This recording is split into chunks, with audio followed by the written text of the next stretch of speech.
এই মা বাবাকে কষ্ট দিয়ে তুমি কেমনে আরামে ঘুমাও স্ত্রীকে নিয়ে? আরে সন্তান, তোর কি একটু দয়া হয় না, মায়া হয় না? এবার বৃদ্ধ বাবা রিক্সা থেকে যখন পড়ে গেল, দুইটা দাঁত ভেঙে গেল। এইবার বাবা আর সহ্য করতে পারলো না। এইবার বাবা সোজা হয়ে খাড়া হওয়ার পর মাফলারটা খুললো। এইবার তার সন্তানকে বলতেছে, ও স্যার, আপনার মোবাইলের লাইটটা একটু জ্বালান তো। কি? আপনার মোবাইলের লাইটটা একটু জ্বালান।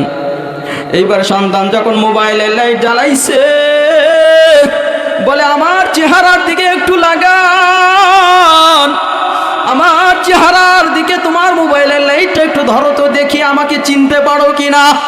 এইবার সন্তান বাবার চেহারার দিকে যখন লাইটটা ধরেছে, সন্তান এইবার বলতেছে, ও বাবা, তুমি আমারই বাবা, আর তুমি এমনইভাবে কষ্ট করতেছো, আর আমি নিজেকে বড় সার মনে করি, আমি নিজেকে বড় চাকরিজীবী মনে করি। ও বাবা, তোমাকে কষ্ট দিয়ে ফেলেছি। এইবার বাবা এমন কষ্ট নিয়ে সন্তানকে নিয়ে এইবার রিক্সা নিয়ে বাড়িতে গিয়েছেন।